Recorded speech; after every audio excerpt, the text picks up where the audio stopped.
Good morning, everyone. It's great to be here. I'm just going to get myself set up here. All right. It is a pleasure to be here today. And as Tony mentioned before, I haven't been here much this year because I've travelled around a bit and spoken at a few other churches, which has been great. I've actually really enjoyed it. And it's given me a new appreciation for what some of the ministers go through when they go to all these different churches and they're constantly speaking. I don't know how they do it, but I've found chopping and changing, so I have tripped myself up a few times. I've gotten confused about which one I'm on, and so there's a couple. I don't know if they actually realised it, but I realised it, and so that was a little bit of a challenge. The other challenge I found, and it's given me a new and a great appreciation for the young people that get up in front of our church and sing. Now, I have always appreciated them, but that appreciation grew when I went to Deloraine Church. Now, great place, lovely little church, great people. I loved going there. But they asked me to choose a couple of hymns. Now, I've never chosen songs. I've never done that part. The worship team do that here.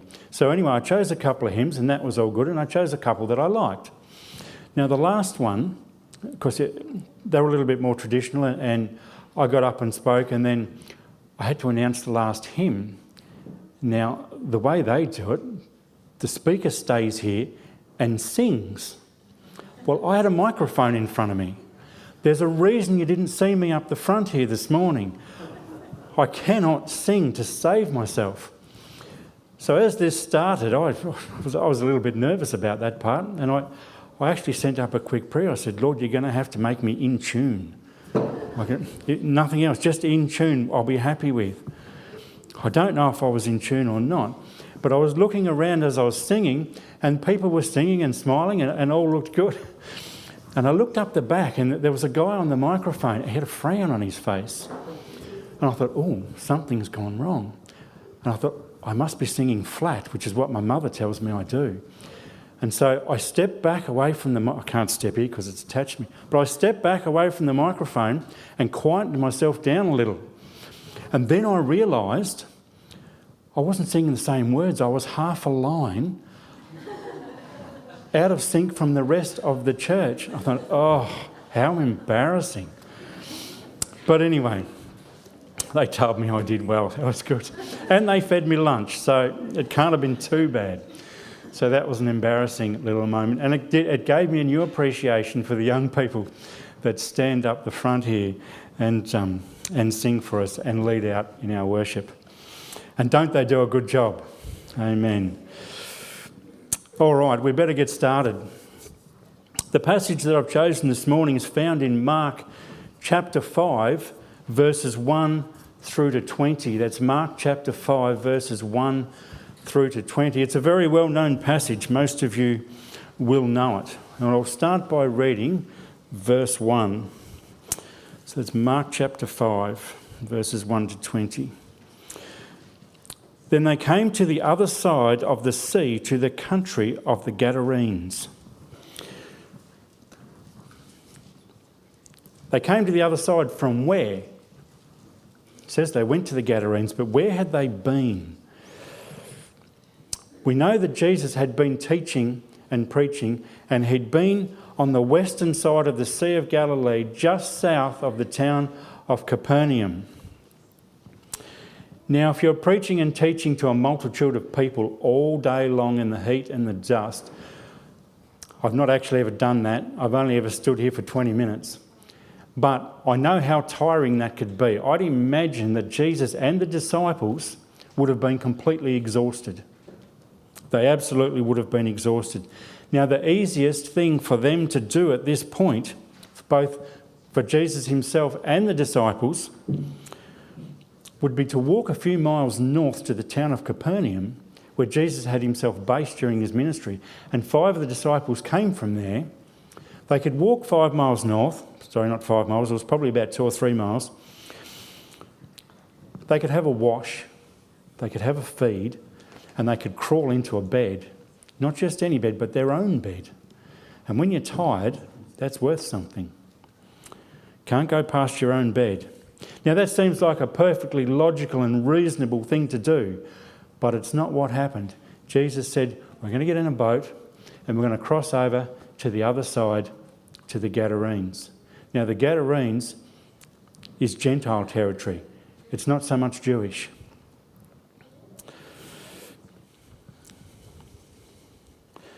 Now the name of that place changes between some of the Gospels, but it's the same place. Now a lot happens on the way over, and to be honest, that's an entirely separate sermon in itself. But in a nutshell, Jesus displayed who he was, who he is. Firstly, he's completely exhausted, so he falls asleep in the bottom of the boat because he needs to rest. That's his humanity. He needed to rest and recuperate. The very next thing he does is he gets up and he calms a storm. Now, by doing that, he does what only God himself could do. And by the time they get to the other side, the disciples are thinking, who is this that even the wind and the waves will obey him? Let's read verses 2 through 5. And when he had come out of the boat, immediately there met him out of the tombs a man with an unclean spirit, who had his dwelling among the tombs. And no one could bind him, not even with chains, because he had often been bound with shackles and chains, and the chains had been pulled apart by him, and the shackles broken in pieces. Neither could anyone tame him. And always, night and day, he was in the mountains and in the tombs, crying out and cutting himself with stones. So they get out of the boat and this man starts to approach. He's been living among the tombs and he's possessed by demonic forces. Now this man's so possessed, he breaks apart chains and shackles. That's not normal. People can't do that. So he's possessed. He cuts himself with sharp stones. So you'd imagine he's covered with blood, maybe some of it fresh, some of it dry. You'd imagine there's some scarring. You imagine there's be some open wounds, maybe some of them festering. It says no one could tame him.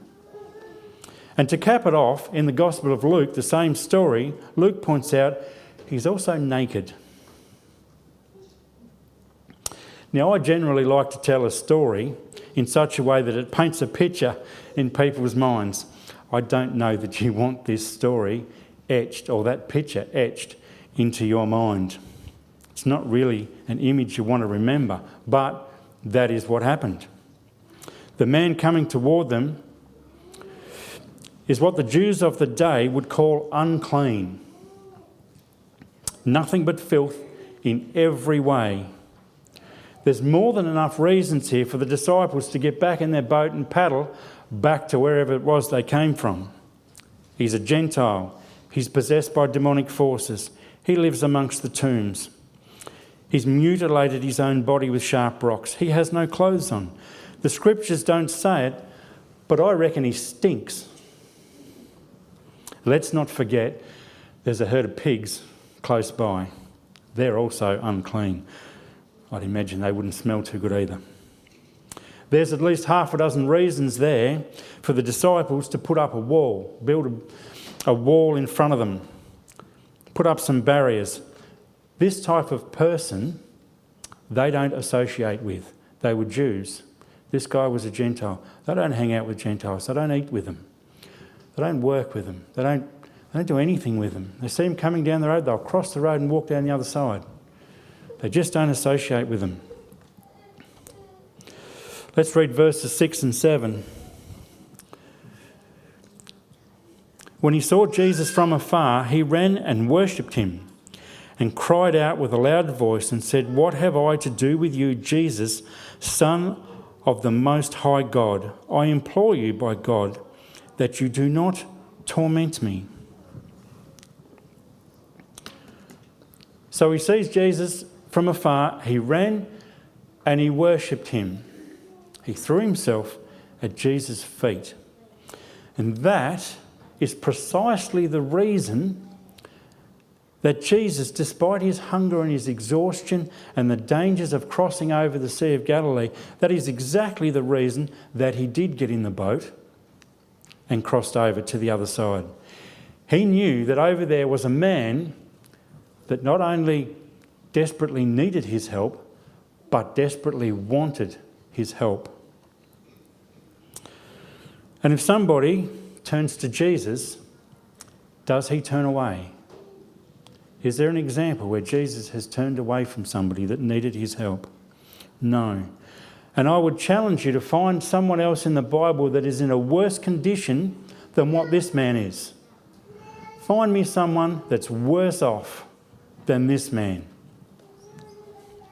Jesus greets him with love and a smile. So if you're sitting here today and you think that there's some sort of barrier between you and God's love, you're wrong. And I know that's a very blunt way of saying it, but the fact of the matter is, you are wrong.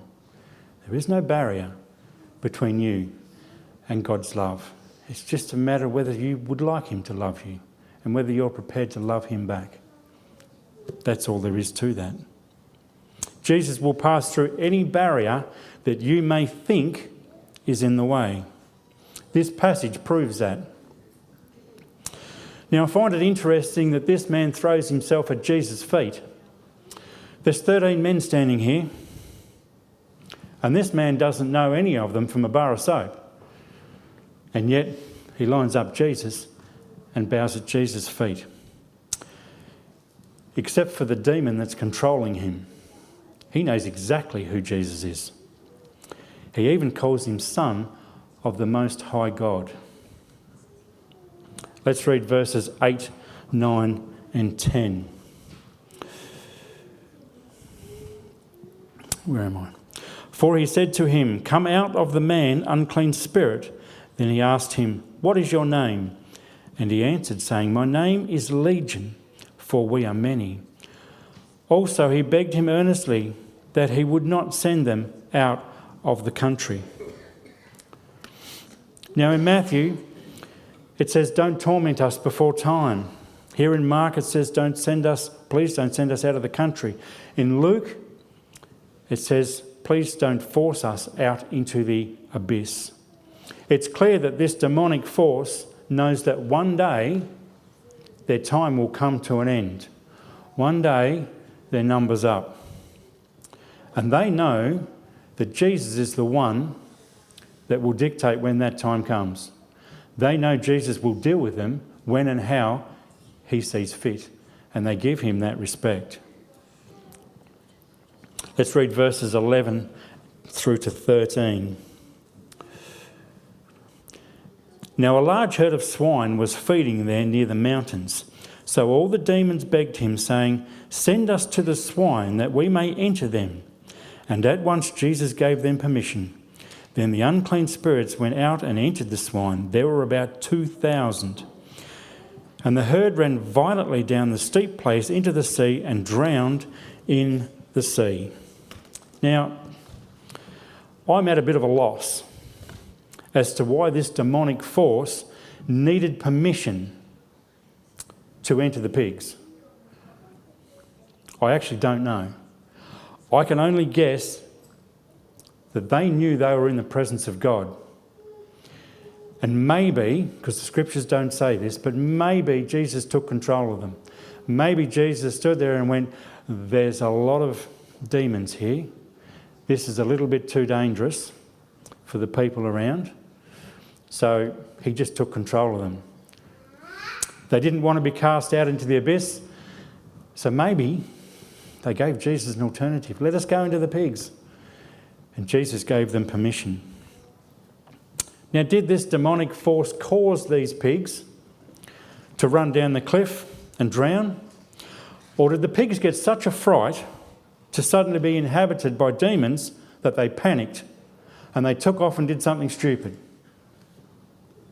I don't know that either. What I do know is this. 2,000 pigs, even by today's standard, is a lot of pigs.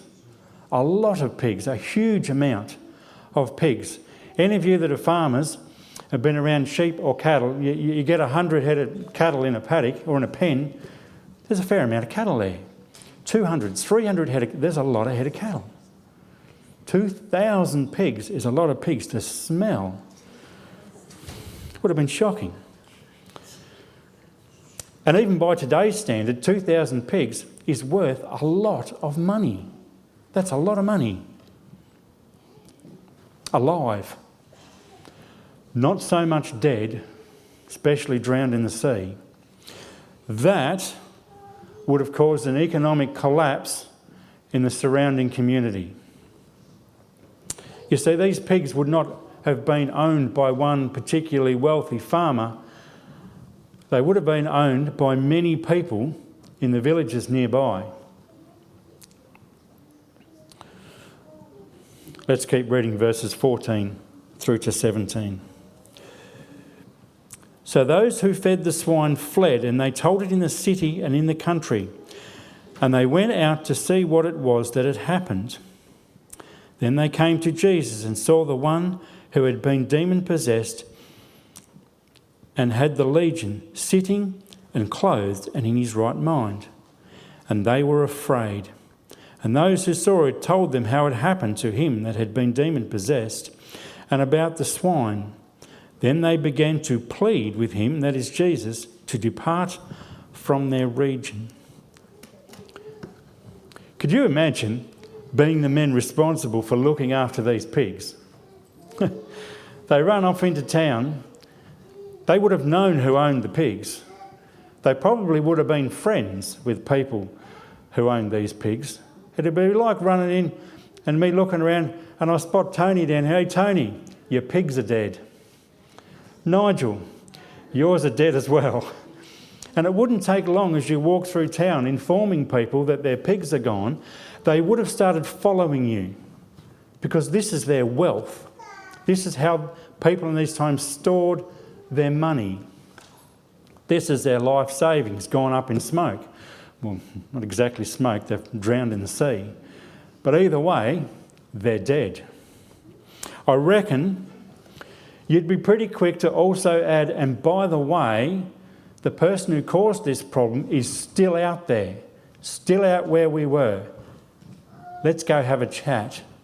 And it wouldn't have taken long for a crowd of people to turn up at the site where all this happened. And when they did arrive, what did they see? They saw sitting with Jesus this man that had been possessed by a legion. This man that they had tried to chain and shackle, and he'd broken free every time. This man with supernatural strength. This man's now clothed, thankfully, sitting there in his right mind. He's no longer a madman, and he's having a normal conversation with Jesus. And as they had a discussion about what had happened, and if you go back to the original language, and I'm not too good with the Greek and all that sort of stuff, but if you go back to the original language, it says that it wasn't just a, we're not happy, go. They actually had a discussion about what had happened. And it was clear that they had a decision to make, and they made it. It appears that the pain of their financial loss was greater than their desire for the Creator, and they asked him to leave. Now, the scriptures indicate that they repeatedly asked him to leave. Through this discussion, they kept saying, no, I'm sorry, I'm not buying that. We just want you to go. And so they repeatedly asked Jesus to leave. Now, we could probably reword a little bit there. We could say our desire for financial wealth is greater than our desire for our Saviour. So we ignore him. That last bit's worth thinking about, because that's us here today. Where does your allegiance lie? Let's read verses 18 through to 20.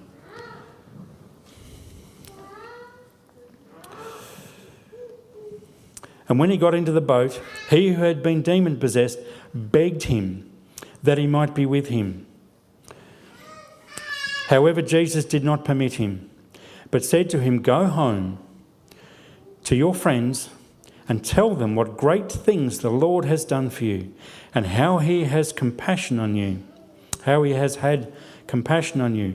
And he departed and began to proclaim in Decapolis all that Jesus had done for him, and all marvelled. So this guy who had been possessed, he wants to go with Jesus. And fair enough. He now knows exactly who Jesus is, because the demon inside of him used his mouth to confess who Jesus was. And this guy heard that. So he knows who Jesus is. And he pleaded with Jesus. He desperately wanted to go, but Jesus said no. Jesus says, "Go and tell the people what the Lord has done for you." And the Bible says he began to proclaim in Decapolis what Jesus had done, and everyone marvelled. Now, Decapolis is a word that literally means 10 cities or 10 towns. So this guy travels through the region telling people about Jesus. Now, Jesus has departed this region at this point, or about now. He does not come back here until Mark chapter 7 and verse 31. And if we read this, I'll flick over a couple of pages. 7:31, it says, "And again departing from the region of Tyre and Sidon, he came through the midst of the region of Decapolis to the Sea of Galilee." And there's another story there, and it goes on to a story in chapter 8 where 4,000 people are fed. So now we have a crowd of people willing to sit and listen to what Jesus has to say. They were interested in knowing who Jesus is. So please do not ever underestimate the power of personal testimony. Don't ever underestimate the power of your own story. It is important. That is exactly what has happened here. This man has gone around, he's told his own story. He didn't have a degree in theology. He hadn't grown up reading the scrolls and the scriptures. He just went around telling his own story. Now we've got 4,000 people. I think that's impressive. Now, this man, he's got a pretty horrendous testimony. There's a big contrast between where Satan wants to take you and where Jesus wants to take you. Big contrast. But if you have a testimony, and we all do, share it. Share it with people. You don't need to have gone off the rails and have these great big stories of sordid activities that you got up to have a testimony. You don't need to do that. Don't need to have done that. We've all got a story. We have a bunch of really good young people here. And if you're at the Pathfinder expedition last weekend, you'd know that there's many good young people in our churches all over the state.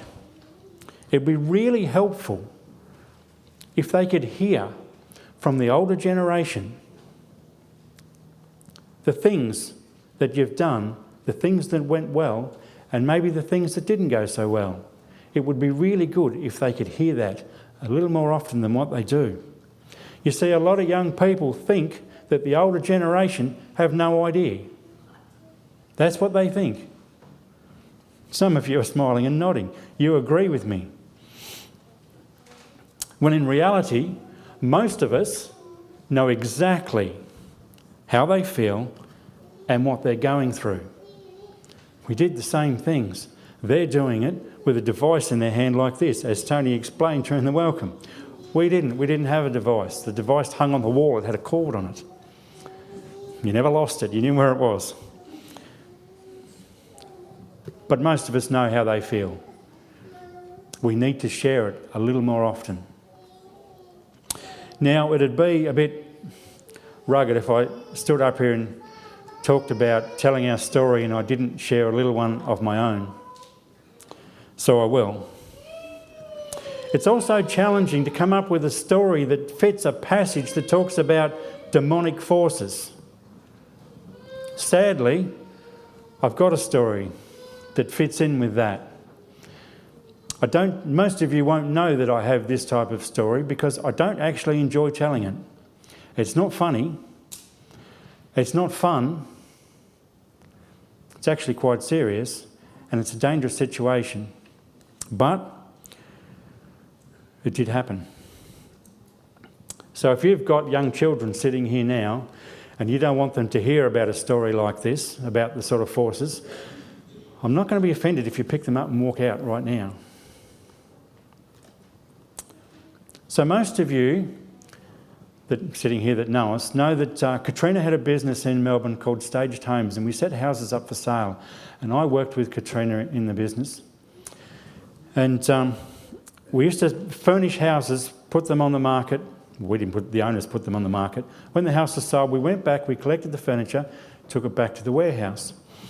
And so sometimes when we were really busy, Katrina would go off to work at 4 o'clock in the morning and set everything up, and I'd come home at night time after working all day, have tea, tuck the boy into bed, and then I'd go out and empty a house at night time. And this particular day, we had one to empty out the back of Lilydale, and funnily enough, it's not too far from where Rick and Livy are now living, stone's throw from their place. And the owner was supposed to meet me there, unlock the house, and let me in. Now, he texted me about half an hour before and said, I can't make it at that time, but I've unlocked the house, it's ready to go, just go and do what you need to do. I'll get there in about an hour or so, I'll meet you there. No problem, perfect. So I cruised around in the truck, back up to the carport, let myself in, as he said, everything's there. House is unlocked, flick the lights on, in I go, I start working, and I'm putting the bed linen in covers and the cushions off the couches in, and I'm taking artwork off the wall and doing all the stuff I normally do. And then I heard this noise, and it was a little bit like a mouse scurrying through the ceiling. And I thought, oh, I didn't take a whole lot of notice of it. And then I heard the noise again. And then it was like there were several of them. And it was a little bit more than a mouse, it sounded a bit more like a rat. And I'm thinking, this guy's got a rodent problem, no wonder he sold the house. And the noise got a bit louder and a bit louder, and there seemed to be more and more of them. And now it sounds a bit like there's a possum running around in the roof. And by now I'm getting a little bit concerned, a little bit uncomfortable. I don't particularly like this. It got louder and like there was more and more of them. And in the end, it sounded more like a Rottweiler chasing a rabbit around up in the ceiling. And by this time, I had a fair idea of what was going on. I didn't like it. And as I'm getting more and more, I was going to say nervous, probably more and more scared would be a better way to say it. Half the lights went out. Now, when I say half the lights, I'm standing in a lounge room. It's a decent sized room, and there's down lights. And there's like, I can't remember, there was 4 or 6 of them or something like that. But as you walk into the lounge room and you flick the switch on, they all come on. Normal. Well, half the lights went out in the room and the other half stayed on. And I'm looking up, the hair standing up on the back of my neck, the hair standing up on my arms, and I was frightened. Absolutely I was. I do not like being in this situation. Sadly, it's not the first time, or it wasn't the first time I've been in a situation like that. And I turned around and walked out into the next room, and I noticed that all the lights in the house, because I had them all on, they were all doing this. There's lights coming and going, and it wasn't just in the lounge room that I could hear these noises.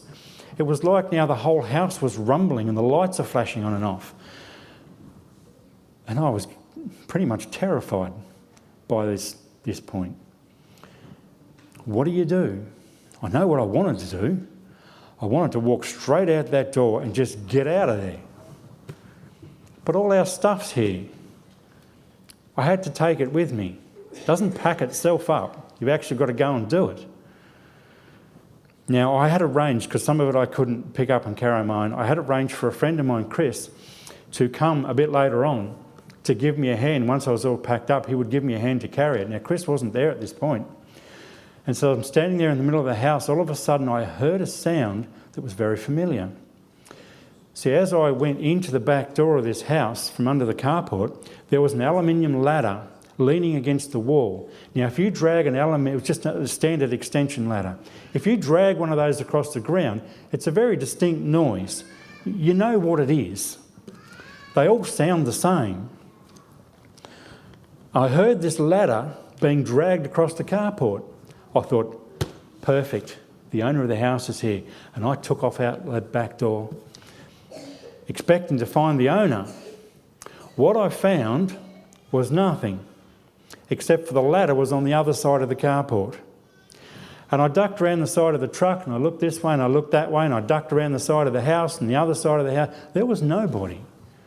I'm looking down the driveway, there was no car, there was no people. And by this time, I thought, this is enough. I'm not comfortable being here. I don't want to be here. And I sat there and I took a few deep breaths. I thought, right. And I walked off back into that house, right into the middle of the house. Now, that wasn't an act of bravery. That was an act of stupidity. I should have got on the truck, drove out of there and said to Katrina, write that furniture off, he can have it. I don't want it. It's probably what I should have done. But I didn't. I walked back into the middle of that house and I got down on my knees and I prayed. Now, I didn't have any particular scripture to drag out to claim for this type of thing. My brain was going at 100 miles an hour and was quite scattered. And I got down on my knees and said, Lord, I don't want to be here. I don't like what's going on. You need to stop it. I don't have anything to deal with this. I want it to stop, and I want it to stop now. None of this prophetic time. I need it to stop now. And I said, amen. I stood up. And I waited, and I looked around. It didn't stop. The noises were still there. The house was still rumbling, and the lights were still going off and on. And I took another few deep breaths. And I said, Lord, I'm not doing anything until you stop this. Make it stop. And I stood there. Nothing happened. The house is still rumbling. And the lights are still going off and on. And all of a sudden, I realised something. My heart rate had slowed down. Sorry, that was the mic. My heart rate had slowed down. My heart wasn't pounding so hard in my chest anymore. The fear had gone. I actually wasn't afraid anymore. Can't explain that any other way than God took my fear away. He didn't stop what was going on, but I had this overwhelming sense that I was okay. Nothing had hurt me up to this point. And I stood there and felt that nothing was going to hurt me. I thought, okay, my prayers have been answered. Not the way that I thought they were going to be, but they were answered. And they were answered right then and right there. Don't get me wrong, I didn't dilly-dally. I flew around that house packing stuff up like there was no tomorrow, and I shoveled in the back of that truck. Chris, this poor guy, Chris, he was a good friend of mine. He did turn up to help me. And he walks into the house and he's like this. And he looks at me and the lights are going on and off. He goes, what in the... And I won't repeat the next few words he said. Is going on here? I said, Chris, I've already prayed about it. Don't worry about it. We're okay. We're not going to get harmed. Are you kidding? He had planned and taken off and he looked at me and he shook his head. We grabbed hold of those couches and those beds and we threw them in the back of the truck. We shut the door and we took off. The owner of the house never came. I texted him and said, I'm all done, I'm gone. Thank you. I don't know what was going on. I don't know why they were there. I don't know whether they were after me or something else. I've got no idea. Maybe the owner was into something that he shouldn't have been into. And maybe those forces, this was where they lived and they didn't like my presence. They didn't want me there. Maybe. I don't know.